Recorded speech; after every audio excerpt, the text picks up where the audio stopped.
Hi, so it is possible I'm showing off a little bit, but I have this thing here, an Elegoo Mars 2P Pro resin printer, which actually I love.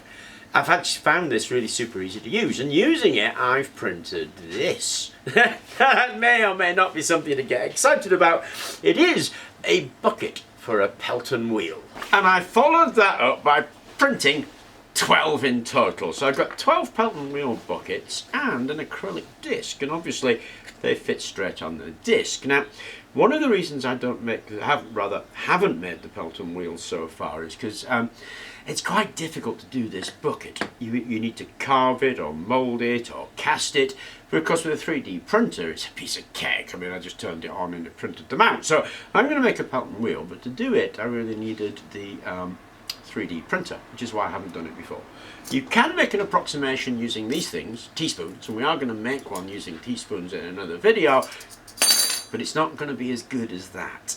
That's actually a really nice shape. So we're going to make a Pelton wheel out of a 3D printed Pelton wheel bucket, and we're going to put it on a magnetic bearing. Now, if you watched video 1450, you know exactly how this was made. It's made from a speaker magnet and is a pseudo-levitating magnetic bearing. We're going to stick the Pelton wheel on there and then see what we get. So it's really easy to do this once we've got this part printed.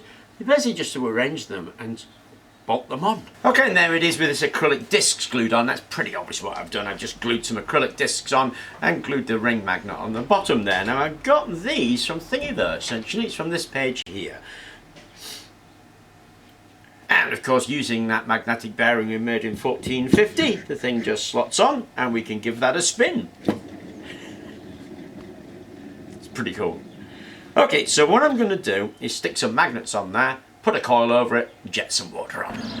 So here's a close-up of the setup. There's the magnets on my free spinning Pelton. There's the coil right there, and obviously we've got that going to the meter.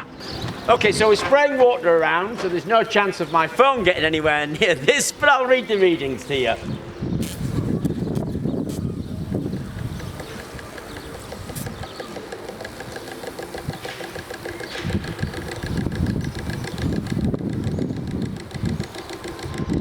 Six volts.